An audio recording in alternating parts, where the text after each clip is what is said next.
Ya. Bismillahirrahmanirrahim. Assalamualaikum warahmatullahi wabarakatuh. Waalaikumsalam warahmatullahi wabarakatuh.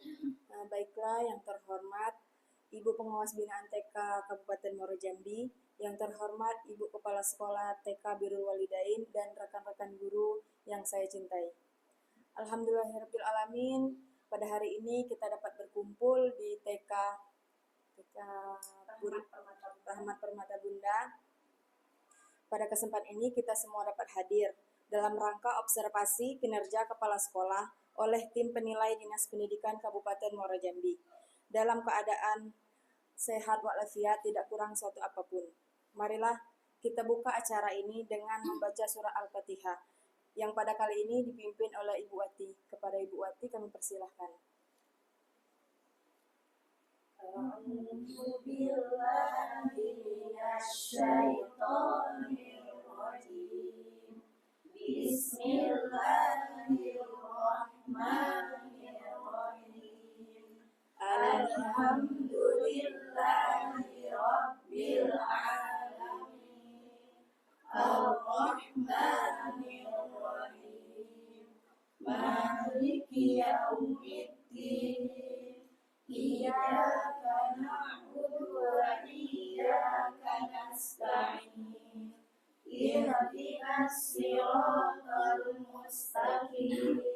Siratal ladzina an'amta 'alaihim ghairil maghdubi 'alaihim waladdallin. Rabbighfirli wa liwalidayya wa lil mu'minina amin. Baiklah, terima kasih kepada Bu Wati. Semoga dengan pembacaan surah Al-Fatihah tadi, acara observasi kepala sekolah kami pada hari ini berjalan dengan lancar. Amin, amin ya rabbal alamin. Dilanjutkan dengan acara selanjutnya, yaitu pemaparan visi dan misi TK Birrul Walidain oleh Ibu Heni Suryana SPD. Kepada Ibu kami persilahkan.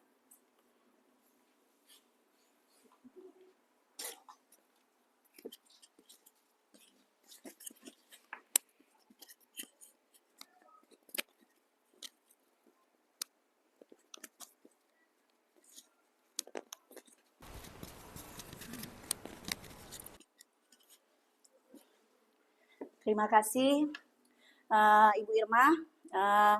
Saya mohon izin untuk presentasi. Assalamualaikum warahmatullahi wabarakatuh. Waalaikumsalam warahmatullahi wabarakatuh. Yang saya hormati Ibu Pengawas Binaan TK Kabupaten Muaro Jambi, Ibu Eni Mahliza SPD sebagai tim penilai dari Dinas Kabupaten Muaro Jambi, dan rekan-rekan seluruh guru pendidik TK Birrul Walidain yang saya cintai. Alhamdulillah, di pagi hari ini kita semua bisa berkumpul dalam acara persentase visi dan misi TK Birrul Walidain, yang mana kegiatan ini merupakan bagian dari pengelolaan kinerja kepala sekolah, yaitu observasi oleh tim penilai dari Dinas Kabupaten Muaro Jambi, yang sebagaimana ibu-ibu guru yang sudah saya observasi saat melakukan pembelajaran di kelas. Seperti Ibu Ida kemarin di tanggal 9 kalau tidak salah, dan Bu Idot juga, Bu Irma, masih ingat tidak judulnya itu apa Bu Ida? Ya. Oh iya, Ibu Idot masih ingat? Ya, oke. Nah, teman-teman, sebelum saya lanjutkan, mari kita merefleksi bagaimana jika kita sekolah tidak mempunyai visi dan misi. Untuk pertama ini, saya akan menjelaskan apa itu visi. Visi adalah suatu rangkaian kata yang mana merupakan impian, cita-cita nilai masa depan dari suatu organisasi atau lembaga hingga perusahaan. Sedangkan misi adalah bagaimana upaya atau cara sebuah lembaga dapat mewujudkan cita-citanya tersebut untuk di masa depan. Jadi visi itu adalah cita-cita, sedangkan misi adalah cara ataupun upaya dalam mencapai cita-cita. Jadi bagaimana kalau suatu lembaga atau organisasi atau suatu perusahaan itu jika tidak mempunyai visi dan misi? Teman-teman ada yang bisa bantu jawab? Bagaimana kalau suatu organisasi atau lembaga atau perusahaan tidak mempunyai visi dan misi? Wida, tolong jawab.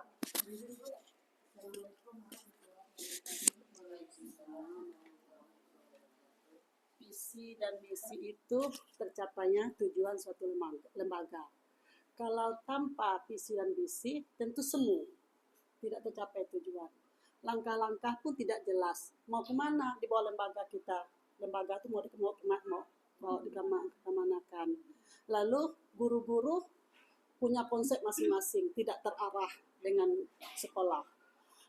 Seperti kita berlayar berkapal. Kalau tanpa tujuan, tanpa kompas, tidak bisa tahu arah tujuannya. Terima kasih.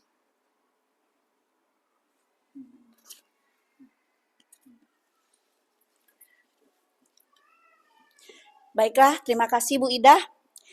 Jadi, jika kita tidak mempunyai visi dan misi, maka kita tidak mempunyai tujuan.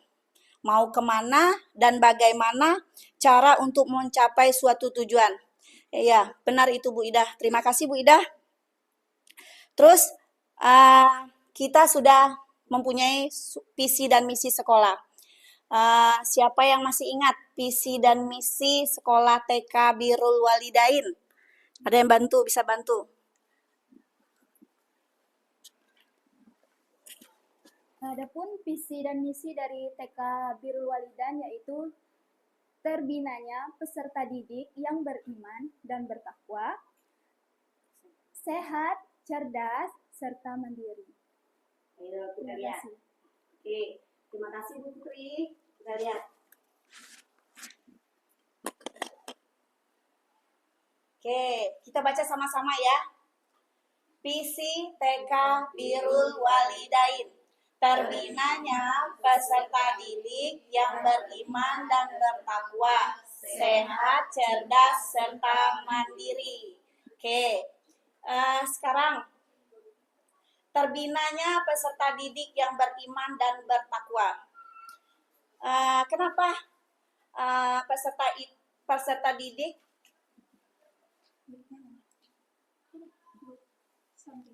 Kenapa peserta didik yang beriman dan bertakwa itu kenapa kita harus membina peserta didik yang beriman dan bertakwa?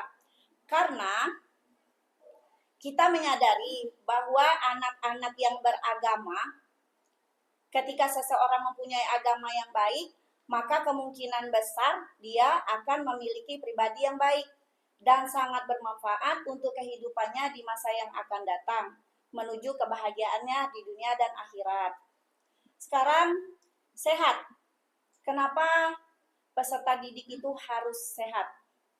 Ternyata, sehat merupakan fondasi yang sangat dibutuhkan oleh peserta didik untuk tumbuh dan kembang mereka.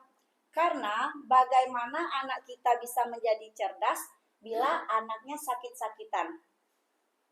Ada pepatah mengatakan, akal yang sehat terdapat dalam badan yang sehat. Oke, terus sekarang cerdas. Kenapa anak kita harus cerdas? Karena dengan kecerdasan anak dimungkinkan akan bisa menghadapi dan bisa mengatasi masalah-masalah yang ada di dalam kehidupan di depan. Dan kita menyadari bahwa yang kita bina cerdas anak itu tidak hanya cerdas IQ saja. Sebagaimana penelitian berpendapat bahwa kecerdasan IQ itu 20% menunjang kesuksesan seseorang. Sementara 80%-nya itu ditunjang oleh kecerdasan emosional. Oleh karena itu, kita harapkan anak yang kita didik memiliki kecerdasan yang baik. Di samping itu juga, kita sudah memahami dan mendengar tentang kecerdasan ganda atau kecerdasan intelijen multiple intelligence menurut Howard Gardner yang menyatakan bahwa kecerdasan manusia itu tidak hanya satu, melainkan terdiri dari berbagai kapasitas yang berbeda. Teori ini menantang pandangan tradisional bahwa kecerdasan hanya berfokus pada kemampuan kognitif. Ada beberapa jenis kecerdasan yang penting untuk diajarkan ke peserta didik, selain kecerdasan matematika dan kecerdasan bahasa. Siapa yang masih ingat kecerdasan apa saja yang harus kita berikan kepada peserta didik? Oh ya, silakan Bu Idut. Ini ada 9 kecerdasan yang dimana yang pertama itu ada kecerdasan emosional. Ya, kecerdasan emosional. Kecerdasan kinestetik, kemudian kecerdasan TK, kemudian kecerdasan bahasa, kemudian kecerdasan visual, kemudian kecerdasan audio, kemudian kecerdasan musik, kemudian kecerdasan interpersonal, kemudian yang terakhir Ya, kecerdasan intrapersonal. Intrapersonal. Ya, ada kecerdasan intrapersonal dan ada lagi kecerdasan interpersonal.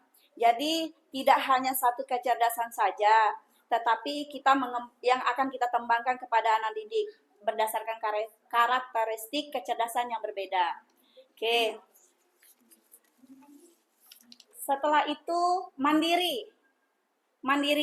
Kenapa peserta didik kita harus mandiri? Anak yang mandiri itu dapat beradaptasi dimanapun dia berada. Anak yang mandiri itu bisa bertanggung jawab dengan tugas-tugasnya, dan anak mandiri itu cenderung akan percaya diri dalam menghadapi tugas-tugasnya. Nah, dari visi dan misi ini, kita mempunyai upaya atau cara yang kita lakukan, yaitu misi TK Birrul Walidain. Yang pertama, menumbuhkan sikap takwa dan iman sebagai muslim sesuai tuntunan Al-Quran dan hadis. Yang kedua, membimbing anak untuk menjaga kesehatan melalui pembiasaan perilaku hidup bersih dan sehat. Ketiga, mengembangkan potensi kecerdasan anak dengan penyelenggaraan pendidikan yang berkualitas melalui konsistensi pembelajaran intrakurikuler, proyek penguatan profil pelajar Pancasila dan ekstrakurikuler. Yang keempat, membimbing sikap mandiri pada anak dalam kegiatan bermain dan belajar. Dari misi yang pertama ini, menumbuhkan sikap takwa dan iman kepada muslim sesuai tuntunan Al-Quran dan hadis. Dari awal tahun sekolah, tahun ajaran baru kemarin, sekolah kita sudah membuat program, yaitu mengenalkan Allah Subhanahu wa Ta'ala sebagai Sang Pencipta dengan semua sifat-sifatnya, mengenalkan rukun Islam, rukun iman, melaksanakan sholat duha, sholat subuh yang setiap hari kita lakukan, terus praktek wudhu, azan, doa-doa, terus salam, terus yang terakhir kemarin ada pernah selalu kita sebut kata ajaib, 5 kata ajaib atau 4 kata ajaib kemarin. Apa? 4 kata ajaib. Salam, tolong, maaf, permisi, dan terima kasih. Oke. Terus yang kedua, PHBS, pembiasaan, membimbing anak untuk menjaga kesehatan melalui pembiasaan perilaku hidup bersih dan sehat. Sama seperti awal tahun dan tahun-tahun sebelumnya, program anak membuang sampah pada tempatnya, mencuci tangan sebelum dan sesudah kegiatan, menggosok gigi setiap hari apa? Hari Jumat, ya. Terus memotong kuku yang kita periksa setiap hari Senin. Terus dan pemeriksaan rutin dari puskesmas seperti yang kemarin kita ada pin polio. Terus ada sesekali kebetulan kita ada wali murid yang bidan, itu setiap bulan kita diperiksakan ukur tinggi badan dan berat badan lingkar kepala, dan pemberian makanan tambahan 1 bulan sekali di minggu keempat akhir bulan.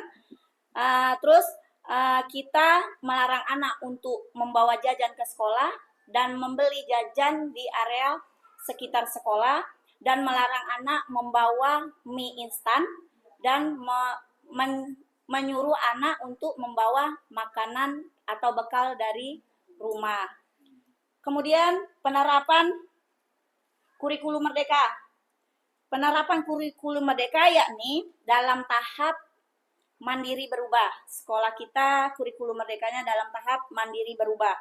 Artinya kita berubah untuk konsisten dalam menerapkan kurikulum merdeka yang baru saja kita pahami secara mandiri di struktur kurikulum merdeka, yakni pembelajaran intrakurikuler dan pembelajaran ekstrakurikuler, dan juga di proyek penguatan profil pelajar Pancasila P5. Dari penerapan kurikulum merdeka, diharapkan nanti peserta didik yang memiliki profil pelajar Pancasila dengan dimensi profil Pancasila, siapa yang masih ingat? Masih ingat? Ayo, siapa yang bisa jawab? Tolong. Ayo, silakan Bu Idut. Pertama yaitu beriman, bertakwa kepada Tuhan Yang Maha Esa, kemudian berakhlak mulia, terus yang kedua itu berpendidikan global, kemudian ketiga itu ada bergotong royong, kemudian yang keempat itu mandiri atau kreatif, yang terakhir bernalar kritis, ya. Oke. Terus terima kasih Bu Edut, dimensi-dimensi dari pelajar profil Pancasila. Terus pelibatan orang tua. Pelibatan orang tua yaitu parenting. Parenting. Kita sudah melakukan parenting itu dalam 1 tahun itu 4 kali, 3 bulan sekali. Dalam kegiatan parenting, orang tua dibekali dengan pemahaman tentang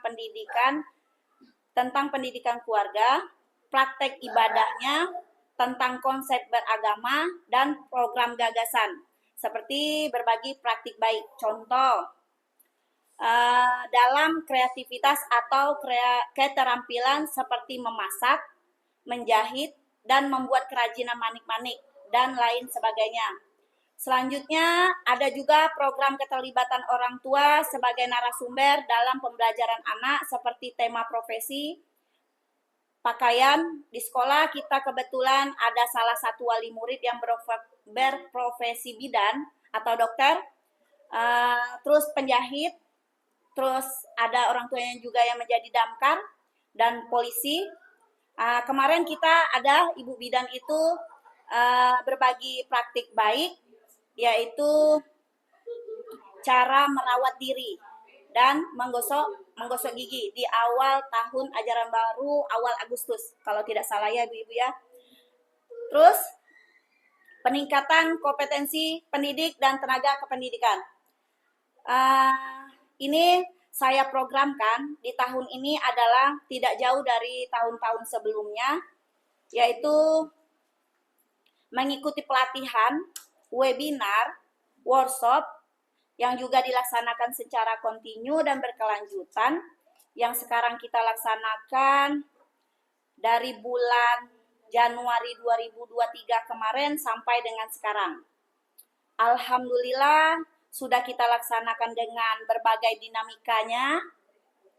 Teman-teman semua, sekarang saatnya kita merefleksi dari program yang sudah kita buat atau yang sudah kita tetapkan di awal tahun. Masih ingat apa yang sudah ibu-ibu terapkan dan bagaimana capaiannya atau hambatan yang ibu-ibu rasakan dalam menerapkan program-program yang sudah kita buat di awal tahun? Ayo, siapa yang bisa bantu jawab? Silakan Bu Ida. Masalah itu Bu, masalah pelatihan. Pelatihan mandiri saya sudah melaksanakan 42 modul, cuma ada hambatan masalah aksi nyata. Oh iya, aksi nyata. Aksi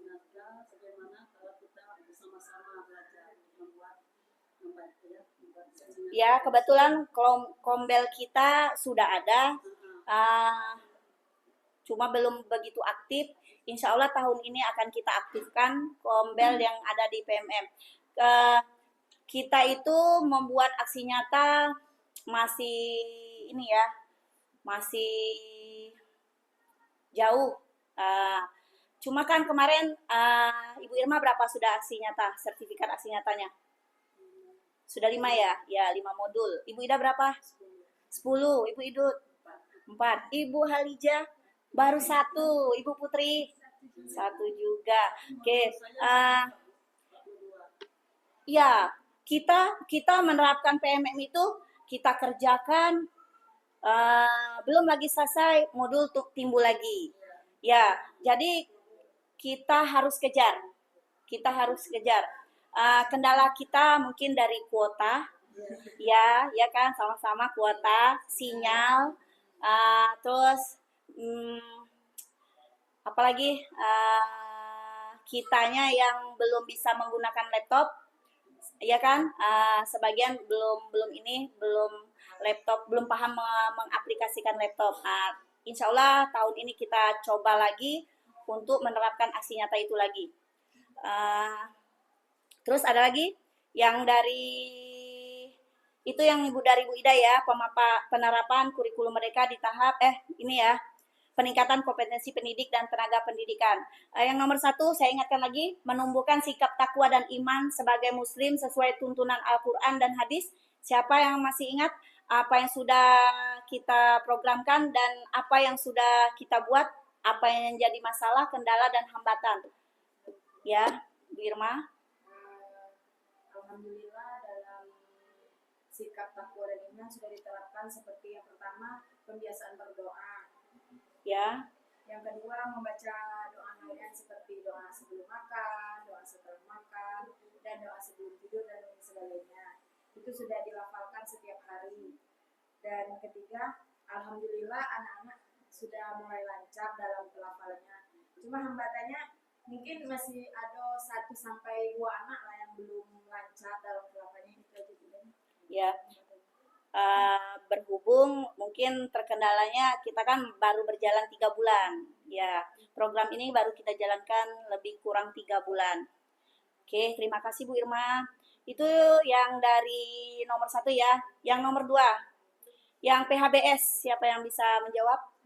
Ya. Untuk penerapannya itu pembiasaan hidup bersih dan sehat. Ya. Di sekolah kita udah melakukan setiap hari Senin itu pemeriksaan Buku, ya. dan gunting buku yang Ya. dilakukan setiap hari Senin. Selain itu juga setiap hari Jumat melaksanakan sikat gigi. Ya. Terus membiasakan anak untuk membuang sampah pada tempatnya. Ya. Untuk hambatannya dalam pembiasaan hidup bersih dan sehat ini masih ada anak yang membawa ciki-ciki atau jajan, makanan dan permen. Oh iya. Iya, oke. Itu kemarin sudah saya bilang, saya umumkan juga di parenting, untuk menghimbau ke orang tua untuk tidak membawakan anaknya sejenis jajanan, apapun itu bentuknya.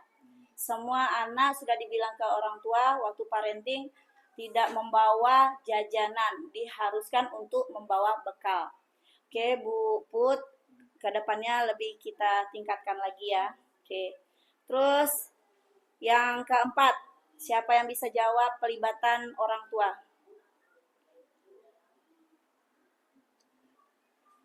Yang pelibatan orang tua. Yang pelibatan orang tua yang parenting, siapa yang bisa jawab? Ya, Bu Halija. Parenting 1 bulan sekali kami mengundang volunteer yang mempunyai profesi seperti bidan marhama dari puskesmas untuk praktek bayi. Oh iya, di kelas Bu Hijai kemarin ya. Iya. Ya, karena sebelumnya memang tidak terpikir kami. Alhamdulillah ibu itu sendiri menawarkan diri untuk ya kemarin untuk Tapi kemarin sudah di kelas Bu Ija kan, ya ke kelas lagi kelas Bu Irma, ke kelas Bu Ida, ya. Global yang besarnya belum kita lakukan yang itu. Insya Allah kita akan lakukan dalam waktu yang dekat.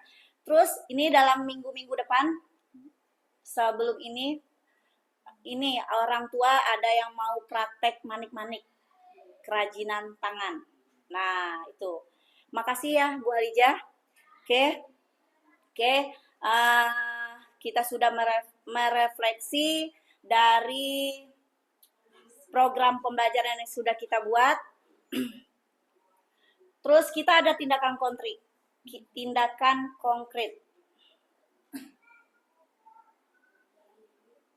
Ini program tadi Bu, kami lupa bawa buka.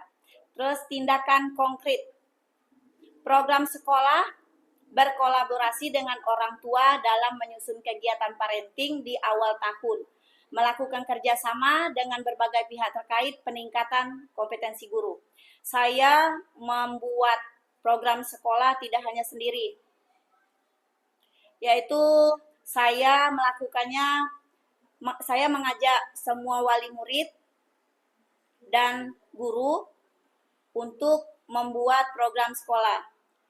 Karena kalau saya membuat program sekolah ini hanya sendiri, saya takut program yang saya buat itu tidak setuju dan tidak sesuai, dikarenakan mungkin ada hal-hal yang tidak bisa dilakukan. Membuat perencanaan dan penerapan pembelajaran yang berpihak pada murid, berupaya untuk menerapkan asesmen di kelasnya, baik asesmen awal, menciptakan suasana pembelajaran yang aman dan menyenangkan, melaksanakan P5. Masih ingat P5 kita kemarin apa? HUT RI, ya, pawai, ya, Bu Ida. Mengadakan lomba, bagus. Dan ada proyeknya, saya mengajar anak membuat penyu painting, saya masak dari anak, masak penyu painting. Ya. Sambil ngadu-ngadunya saya ajak anak proyeknya. Lalu yang kedua saya ajak anak menganyam dengan daun proyeknya. Ya. Ada lagi yang satu lagi yang kita pawai MTQ. Nah, pawai keagamaan MTQ yang kita lakukan pakai baju polisi ya kemarin ya. Nah, itu sore hari ya. Alhamdulillah semangat anak-anaknya walaupun dalam cuaca yang sangat panas. Oke, membimbing minat dan potensi anak melalui kegiatan ekstrakurikuler dan melaksanakan pelatihan mandiri yang kontinu. Oke,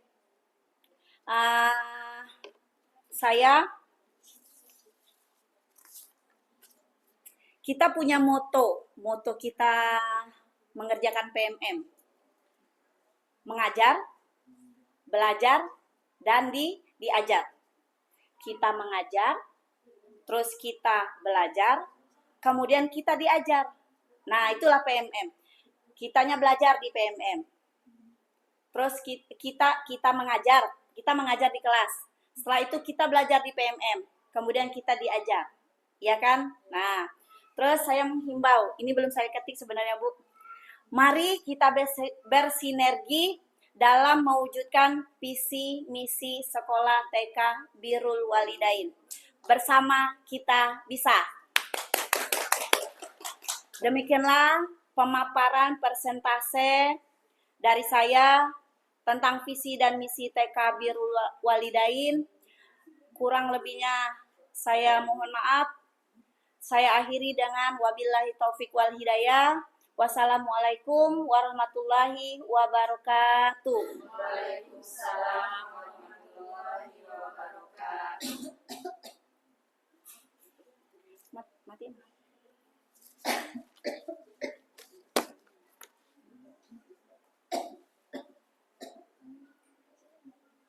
Terima kasih